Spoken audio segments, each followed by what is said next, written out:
Dia tahu, perempuan tua ini tahu. Kalaupun dia kepingin kembali muda, minta umpamanya aku kepingin kembali muda, aku kepingin harta, semua bakal ditinggalkan. Nggak ada yang abadi di muka bumi ini, jemaah. Artinya kalau bicara kesenangan, apa kesenangan yang abadi? Nggak ada. Orang senang dapat mobil baru, berapa lama dia senang? Sebulan? Habis gitu biasa aja. Orang senang dapat rumah, Masya Allah, besar rumahnya, bagus, ada kolam renangnya, ini tuh macam. Berapa lama dia senang? Bentar. Dan semua kesenangan dunia dibalut dengan kesusahan. Ya, semua merasakan. Hampir semua punya penyakit. Apalagi yang sudah tua-tua, yang sendi-sendinya sakit, punggungnya sakit, ini aduh penyakit semuanya sudah. Dia kepingin berada di tempat yang nggak sembarangan, di tempat yang tidak ada rumah sakit, di tempat yang tidak ada apotek, di tempat yang tidak ada toilet di sana. Surga Allah Azza wa Jalla. Bismillahirrahmanirrahim.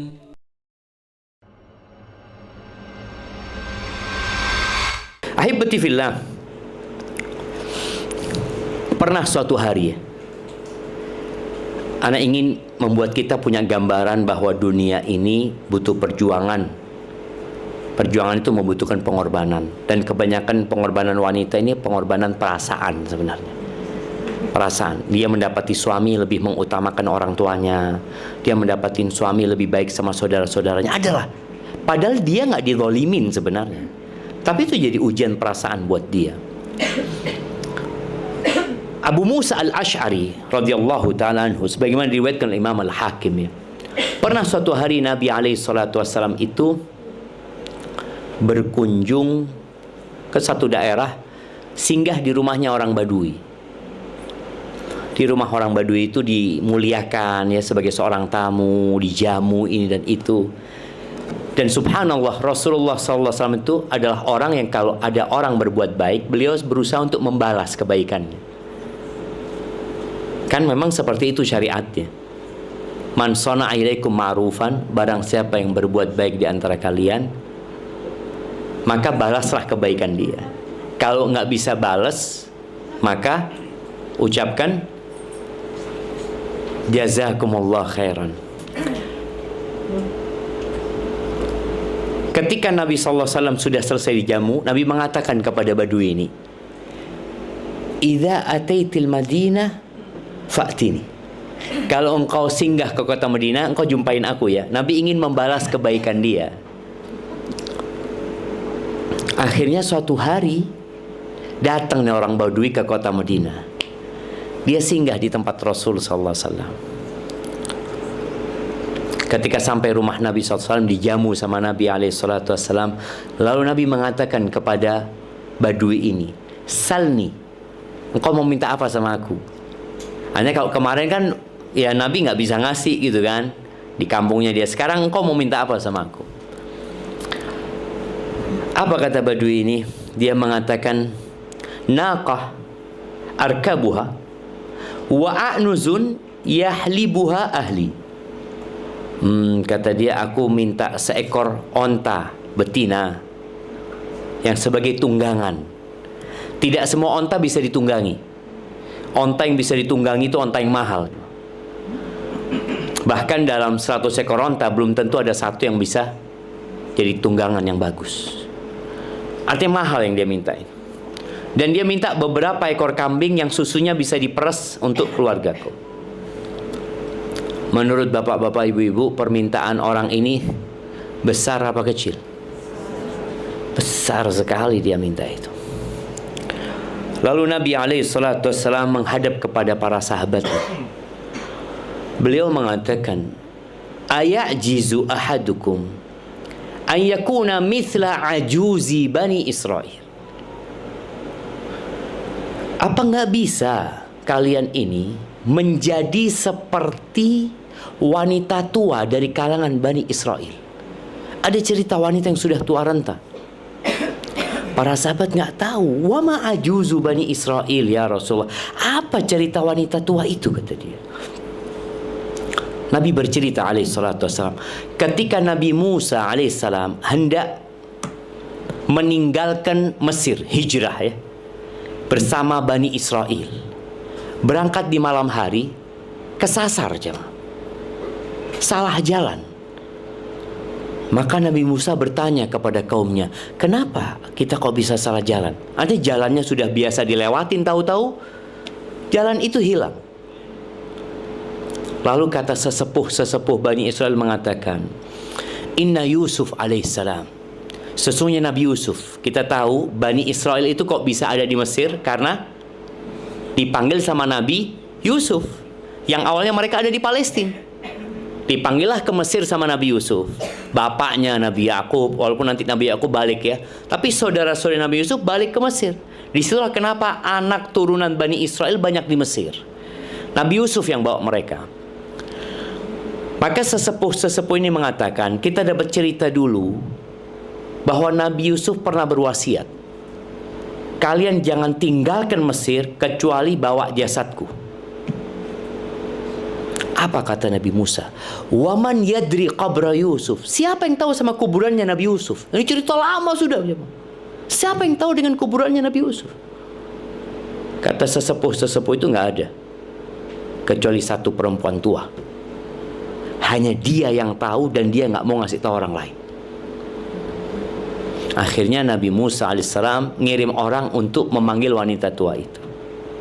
Sebagai seorang nabi, beliau mengatakan kepada wanita tua ini, Dullini ala qabri Yusuf, tunjukkan kepada aku kuburan Nabi Yusuf. Apa kata wanita tua ini? Hatta tu'tiani hukmi. Iya, tapi ada syarat aku. Keinginanku engkau penuhi, baru aku tunjukin. Kata Nabi Musa AS, wa ma hukmuki? Apa syaratmu? Kata dia. Apa kata wanita tua ini? Akunu ma'aka fil jannah. Aku bersamamu di surga. Engkau jaminkan itu, aku tunjukin kuburan Nabi Yusuf. Itu tadi orang Badui minta onta, minta beberapa ekor kambing. Perempuan tua ini mengatakan, akunu ma'aka fil jannah. Aku bersamamu di surga. Dia tahu, perempuan tua ini tahu, kalaupun dia kepingin kembali muda, minta umpamanya aku kepingin kembali muda, aku kepingin harta, semua bakal ditinggalkan. Nggak ada yang abadi di muka bumi ini. Artinya kalau bicara kesenangan, apa kesenangan yang abadi? Nggak ada. Orang senang dapat mobil baru, berapa lama dia senang? Sebulan? Habis gitu biasa aja. Orang senang dapat rumah, Masya Allah, besar rumahnya, bagus, ada kolam renangnya, ini tuh macam. Berapa lama dia senang? Bentar. Dan semua kesenangan dunia dibalut dengan kesusahan. Ya, semua merasakan. Hampir semua punya penyakit. Apalagi yang sudah tua-tua, yang sendi-sendinya sakit, punggungnya sakit, ini aduh penyakit semuanya sudah. Dia kepingin berada di tempat yang gak sembarangan, di tempat yang tidak ada rumah sakit, di tempat yang tidak ada apotek, di tempat yang tidak ada toilet di sana. Surga Allah Azza wa Jalla. Tapi bukan mau di sembarang surga, dia mengatakan surga bersamamu. Artinya dia minta di surga bersama Nabi Musa alaihissalam. Kesempatan buat dia. Ini nggak ada orang yang tahu gitu loh. Kesempatan. Aku mau minta, kata dia. Kata Nabi Musa, permintaannya berat banget. Akhirnya Allah memberikan wahyu kepada Nabi Musa. Ani'ti hukmaha. Udah, kau kasihkan. Kau berikan jaminan kepada dia. Artinya Allah akan memasukkan dia ke surga. Akhirnya wanita tua ini berangkat ke satu genangan air, jemaah. Dia mengatakan, kalian keringkan tempat ini. Jadi kuburan Nabi Yusuf itu ada di dalam kolam. Airnya setelah kering, perempuan ini ngomong, gali tempat ini. Digali, keluar jasadnya Nabi Yusuf. Dan kita tahu tanah itu tidak makan jasadnya para nabi. Ketika diangkat jasadnya Nabi Yusuf, jalan menuju hijrah itu terang benderang, jemaah. Maka buat kita semua, tolong ambisinya dirubahlah sekarang. Kita benar-benar cari surga Allah Azza wa Jalla. Pernah istri-istri Nabi itu berambisi dunia? Pernah. Ya, karena manusia biasa, kita itu diuji. Semua umat itu ada fitnahnya. Dan fitnah umat Nabi itu apa? Sallallahu alaihi wasallam. Apa fitnah umat Nabi SAW? harta. Fitnahnya itu harta. Subhanallah ya. Anak ingat pernah ada satu bupati yang ditangkap KPK. Itu ditemukan di tembok rumahnya uang 250 miliar. Di tembok gitu jemaah. Artinya nggak ada pintunya. Di semen gitu semua. Subhanallah ya. Buat apa? Itulah godaan apa? Aku punya, tapi nggak dipakai apa-apa gitu loh. Padahal harta itu baru berguna kalau dibelanjakan. Nggak ada gunanya harta. Aku punya uang sekian, nggak ada gunanya uangmu. Kalau buat beli kopi baru berguna. Minum kopi. Jadi ketika uang itu habis baru berguna. Tapi itu namanya fitnah. Ya. Itu namanya cobaan. Istri-istri Nabi pernah ya. Mereka minta tambahan nafkah kepada Nabi SAW ya. Kan lihat mungkin sahabat-sahabat lain bisa hidup lebih nyaman, mereka kok enggak. Padahal mereka istrinya Nabi SAW. Akhirnya Nabi mendiamkan mereka. Didiamkan mereka selama 1 bulan. Semua istri Nabi SAW. Jadi ibu-ibu kalau suaminya mendiamkan ibu-ibu, apa yang dilakukan ibu-ibu?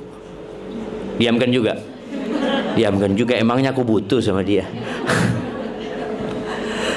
Ya, ada perempuan-perempuan yang didiamkan sama suaminya, dia malah mendiamkan suaminya. Kuat-kuatan aja kita gitu loh. Mana yang lebih kuat? Adu gengsi.